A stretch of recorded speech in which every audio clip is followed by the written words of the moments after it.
Part 3, we are going to move a little bit more quickly because this part of the orientation looks at some of the things that the organizations as members of the Lincoln Network need to do to build and embed that culture of collaboration, both within their organization but also across the network by organizations working together. As a new employee in an organization, it's important that you know that these things are happening, but you may not be directly involved in them depending on what your function is or your role is within the organization. So the Lincoln Network, as a member organization, you sign up to some common principles and standards. And these are important because principles and standards give all of us confidence in what's going to happen when we participate in whatever the activity might be. And there's a great example here that helps us understand what we're talking about, which is dental work.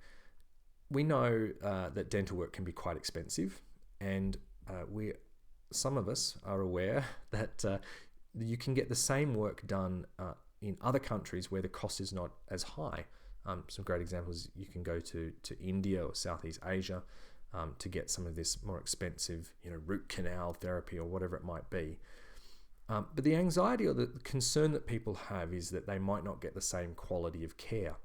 And so what we find is that there is an international standard for dental work, and you can travel to those other countries and look for a dentist who is accredited under those standards, and that process gives you the confidence to know that someone has gone in and looked at the practices and the conditions in which that medical practice or that dental practice is being run, and that it fulfills a set of basic or common standards around, likely to be cleanliness and the skills of the practitioners, etc., etc. We don't have that in our service system. We have some good practice guidelines and indeed the various peak bodies that support the work that we do have some practice guidelines and some principles and standards and things like that, but they are not enforced. We don't have an accreditation process that allows us to know who meets those standards and who don't. And so the Lincoln Network has sought to embed into the system an agreed way of achieving that. So we have come up with some shared principles and standards. We're not going to read them now. You can go and have a look at the Lincoln Network playbook or website to have a look at those in detail. They're not controversial. We could probably debate some of the language in them, but at the end of the day, they are things that by and large all of the organizations that work to support people and families and communities can agree on. What's difficult, of course, is what do we do when an organization doesn't uphold it? And we do see this. We talk about the experience. We hear reports of clients who have been to an organization and haven't had the kind of quality experience or interaction that we would hope for or that we might strive for. And so the Lincoln Network is saying, when you sign up as a member organization, these are not guidelines, they're not maybes. Your organization is agreeing to uphold these things, and in agreeing to do so, you agree to be accountable if you fail to uphold them. Now, we're not going to do this in a kind of policing type of way, or rather, I guess we're going to do a self-monitoring, and it's not going to be punitive. But what we do want to do is come up with some shared agreements around what we're going to do as a group of organizations when we identify that one or more of our membership needs some support to meet that threshold or to meet those kind of standards and expectations. And the way that we're going to do that is collaboratively, much like for those of you who run groups or do group work, and particularly you're doing group work with young people, the first thing we do at the start of the group is we come up with some shared group expectations and rules. And the facilitator of the group, pretty much, I can guarantee you, knows exactly what those 5 or 10 rules are going to be. But you don't just march in there and you slap the rules up on the wall. You say, okay, guys, what are we going to agree to? And only one person speaks at a time, and we're not going to have any put downs, and and eventually that gets written up. And then, of course, we talk about what are we going to do as a group if someone doesn't, does one of these things that we've said we don't want to do, and we come up with some agreed ways that we're going to respond to that. And that's what the Lincoln Network will do. member organizations, through their collaborative practice meetings, which we'll have a look at soon, will actually get together and say, okay, before it is a problem, let's acknowledge that we've agreed to uphold these principles and standards, and let's talk about what we're going to do if we identify that someone in our group, their organization, isn't upholding them. How are we going to support them? How are we going to identify that and raise that with them? So that is a critical part, common principles and standards. And the goal there, of course, is to give the community and give people a level of confidence that wherever they see that part of the Lincoln Network logo, they can go in and expect a consistent level of service and quality. So that brings us to the logo. We talked a little bit about this in section 1. It is vital that people know where to go to get help. And if this logo over time becomes as recognizable as the arches of McDonald's, then we will have achieved our goal here. And this is really important because if you think about those McDonald's arches, you go, well, I may or may not choose to eat McDonald's.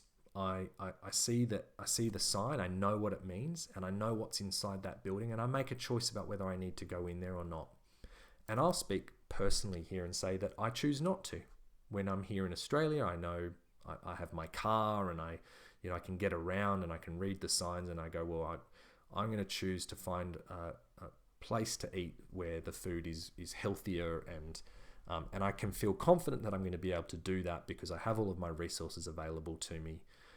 But when I travel overseas, suddenly the dynamic or the environment changes for me, and my capacity to make those choices becomes compromised, because I might be on the streets of Hanoi and busting to go to the toilet with my 8-year-old, and I look up and I see McDonald's, and I have no idea how far away the next toilet is going to be, or let's not even talk about the toilet. I might be looking for some food or somewhere to get a drink.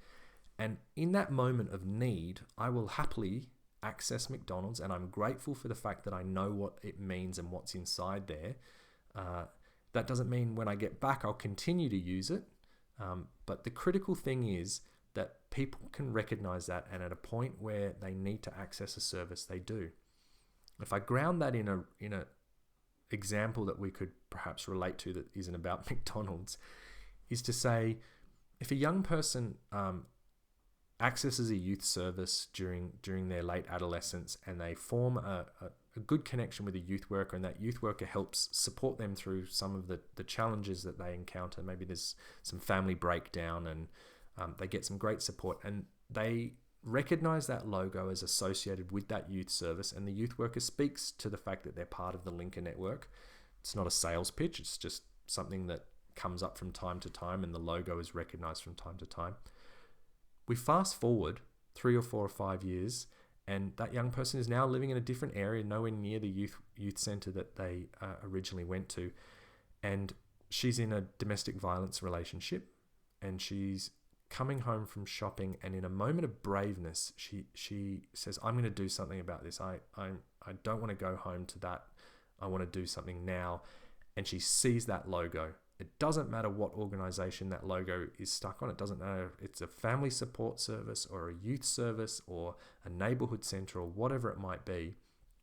She recognizes that, understands that wherever she sees that logo, she can walk through that door and get the kind of support that she needs.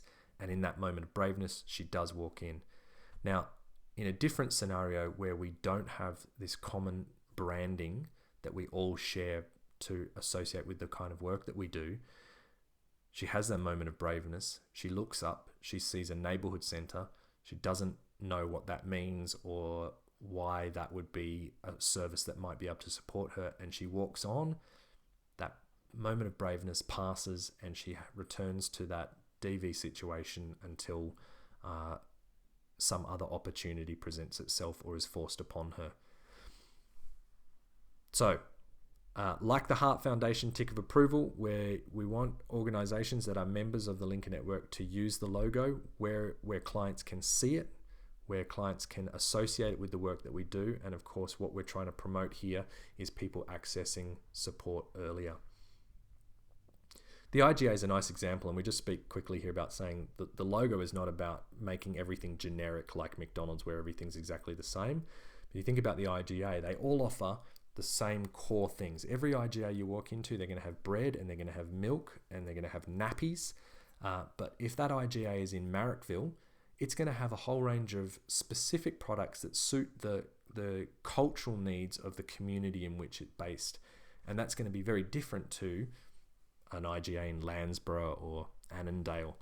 And in the same way, the Lincoln Network logo is about saying wherever you see this logo, you can walk through this door and there is a core response, which is about helping you get to the right service. It might not be this one, but inside you're going to find quite different look and feel of the organization, because that organization responds to the specific needs of the community within which it operates.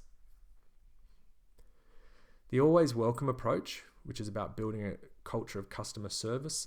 We touched on this a little bit earlier. It is critical that we as a service system and as members of the Lincoln Network make a very deep commitment to building a always welcome approach of customer service, which means every time a client accesses one of our services, be it the first time or for the 50th time, that the experience is consistently welcoming.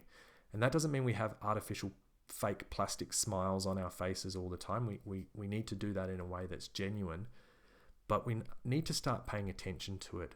And for too long, the sector has operated on the assumption that we're drawn to the work because we like working with people, and of course I'm friendly and engaging, and I always make eye contact when I talk to people.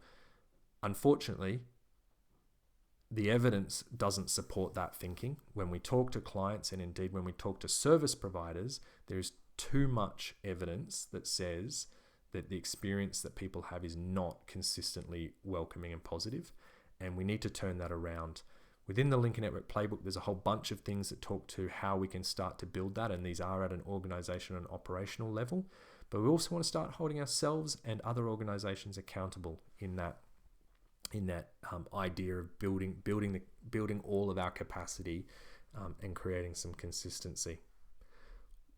Why is this important? We're not selling widgets. Is it important that we get our sales right and people, happy customers come back and buy more widgets? That's not what we do.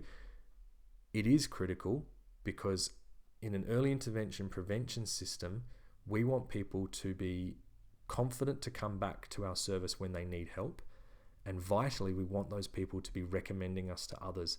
That word of mouth referral is an absolutely critical way that we will be accessing people at the right time. What we don't want is someone to go, gee, I really need some help, with parenting at the moment. And the person that they speak to says, oh, well, don't bother going down to such and such service because they're always rude. And, I always get frustrated every time I talk to them. Look something up on the internet. What we want is people saying, hey, you might need some help with that. Why don't you go down and talk to those guys? Every time I go there, they are consistently engaging and helpful, and really, you do yourself a favor and go and talk to them. The last part that we're going to touch on is collaborative practice meetings.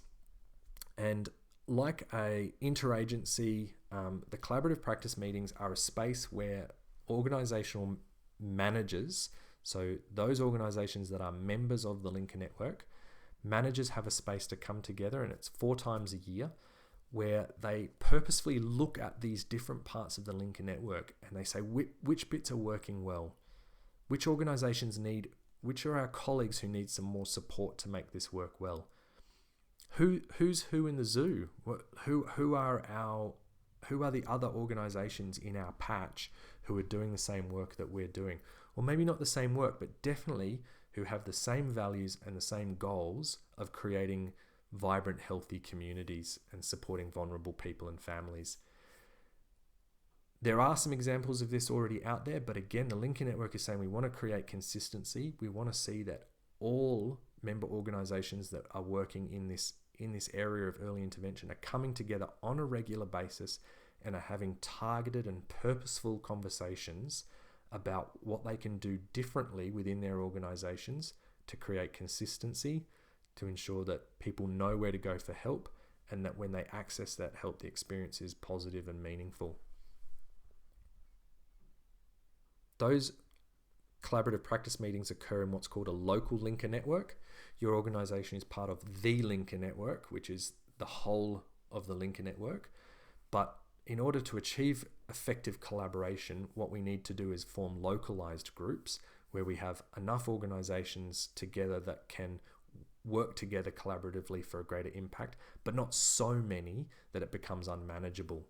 And so each organization will be assigned to a local linker network, and that's where those managers will go to those collaborative practice meetings.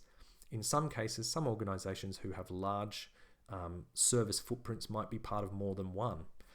And the makeup of those local linker networks may evolve and change over time. But it's valuable to understand that the linker network is this umbrella that sits right across all the member organizations. But then to be effective in collaboration, we form smaller local linker networks in order to achieve those outcomes. And that's the end of part 3. It was quicker. I promised it would be quicker. And we're going to get down to part 4, which is just the odds and ends that didn't fit anywhere else. And that will be quite brief. So thank you for your continued participation and listening.